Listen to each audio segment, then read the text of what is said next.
एक शाम प्राची टीवी पर सीरियल देख रही होती है। तभी उसकी सास वहां आती है। अरे सीरियल में तो ऐसे मग्न है जैसे आज रात का खाना पड़ोसी आकर बनाएंगे। मुझे पता ही नहीं था आपने अपने बेटे की शादी पड़ोस में भी की हुई है। हैं? मतलब? मतलब इस घर में सारा काम बहू ही करती है, आप तो सिर्फ खर्राटे मारती हैं। अच्छा जी, फिलहाल तो तुम आराम फरमा रही हो, चलो जाओ, ये मेरे टीवी देखने का समय है। आहा, इसीलिए मुझे भगाया जा रहा है। सॉरी, अब तो बिल्कुल नहीं जाऊंगी। प्राची की इस बात पर दोनों सास बहू के बीच टीवी रिमोट के पीछे बच्चों जैसे छीना झपटी शुरू हो जाती है, जिसके बीच श्लोक भी काम से घर वापस आ जाता है। हाँ, आज मेरी चूहे बिल्ली की जोड़ी किस बात पर झगड़ रही है?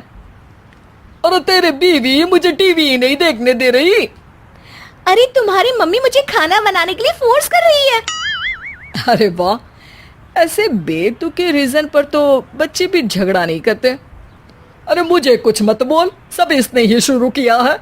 हाँ हाँ, जैसे आप तो बहुत दूध की धूली है ना। अरे बस, दोनों चुप। प्राची जाओ, खाने की तैयारी करो। और माँ तुम छोड़ो, तुम्हें क्या बोलूं, शांति से अपना सीरियल देखो, मुझे दोबारा लड़ने की आवाज सुनाई नहीं देनी चाहिए। ऐसा बोलकर श्लोक वहां से चला जाता है, जिसके पीछे पीछे प्राची भी कुछ न कुछ बड़बड़ाते हुए रसोई में चली जाती है। हाँ हाँ, सासू जी को तो कुछ बोलेंगे ही नहीं, बस मुझ पर ही हुक्म चलता है, खाना बनाओ, जैसे मैं इनके घर में खाना बनाने के लिए आई हूँ। इसी तरह शाम बीतती है और रात को श्लोक और प्राची की सास खाना खाकर सोने चले जाते हैं, लेकिन प्राची गुस्से में कुछ खाए बिना काम में ही लगी रहती है। इस घर में किसी को घंटा फिक्र नहीं पड़ता, मैं खाऊं या भूखी रहूं। प्राची कुछ देर के लिए रसोई से बाहर जाती है और जैसे ही वापस आती है तो वहां दूध का भरा ग्लास देखकर हैरान रह जाती है। फिक्र पूरी है, बस दिखाना नहीं है। प्राची दूध पीकर सोने चली जाती है और अगली सुबह एक बार फिर सास बहू का कार्टून नेटवर्क स्टार्ट हो जाता है। ये तुमने ही किया है। अरे अजीब जबरदस्ती है, मैं बोल रही हूँ मैंने कुछ नहीं किया। दोनों ने मिलकर पूरे घर को पागल खाना बनाया हुआ है। यहाँ कोई नॉर्मल इंसान तो रह ही नहीं सकता, इसीलिए अब पड़ोसी क्या रिश्तेदार भी घर आने से कतराते हैं। और सुन बेटे, तू भी चंगा, तेरी माँ भी चंगी, तेरी बीवी भी चंगी, रिश्तेदार। हाँ जी, आपको नहीं पता क्या, गंगाधर ही शक्तिमान है, रिश्तेदार ही। हाँ हाँ, बस समझ गया। कभी जानवरों जैसे लड़ेंगी तो कभी जुगलबंदी करेंगी। भाई मैं आप दोनों के बीच में नहीं फंसना चाहता। सास बहू की इस मनमौजी जोड़ी से परेशान होकर श्लोक अपना सिर खुजलाता वहां से चला जाता है। चलो अब मैं भी कीर्तन में जा रही हूँ। इस पर जैसे ही सास कमरे में अपना पर्स लेने जाती है तो वहां नाश्ते की प्लेट रखी देख मुस्कुराने लगती है और नाश्ता करके घर से बाहर निकलते हुए कुछ पैसे टेबल पर रख जाती है, जिसके कुछ देर बाद सिलेंडर वाला घर आता है। ओ मोरी मैया, मैं सिलेंडर के बारे में तो बिल्कुल भूल ही गई थी। घर खर्च के सारे पैसे भी मम्मी के पास है और श्लोक से बोला तो उल्टा 4 बात सुनाएंगे।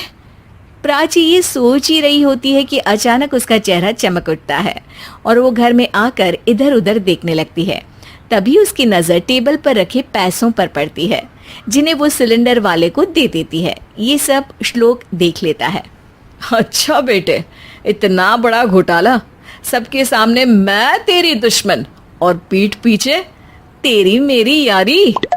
इस पर श्लोक एक प्लान बनाता है और शाम को सब एक साथ बैठे होने पर बोलने लगता है।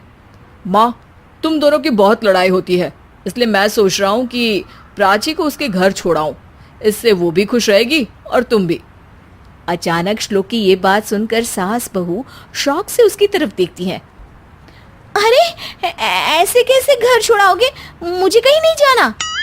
अरे तुमने बोला नहीं पर मैंने सुन लिया, तुम्हें मम्मी के साथ रहना अच्छा नहीं लगता, मुझे पता है। अरे वो, अरे जब बहू खुद कुछ काम बोले तो वो तुझे सुनता नहीं, और अब जो इसने बोला ही नहीं वो तू समझ गया। जब उसे नहीं जाना तो फिर जबरदस्ती क्यों कर रहा है? अच्छा, फिर आपको मौसी के घर छोड़ाता हूँ, बस अब आप दोनों एक घर में एक छत के नीचे नहीं रह सकती। मैं इस टॉम एंड जेरी की जोड़ी को और नहीं झेल सकता। है? ऐसे कैसे नहीं रह सकते? तुम्हें इतनी दिक्कत है तो तुम्हारा बोरिया बिस्तर पैक कर देती हूँ, लेकिन मम्मी जी कहीं नहीं जाएंगी। बिल्कुल यही सुनना था मुझे। अगर दोनों में इतना ही प्यार है फिर हर वक्त ये लड़ाई का नाटक क्यों करती हो? देखा मैंने कैसे माँ किचन में दूध रखती है और तुम उनके लिए कमरे में नाश्ता रखती हो, और कैसे वो पहले ही तुम्हारी दिक्कत समझ कर घर में पैसे रखकर बाहर जाती है।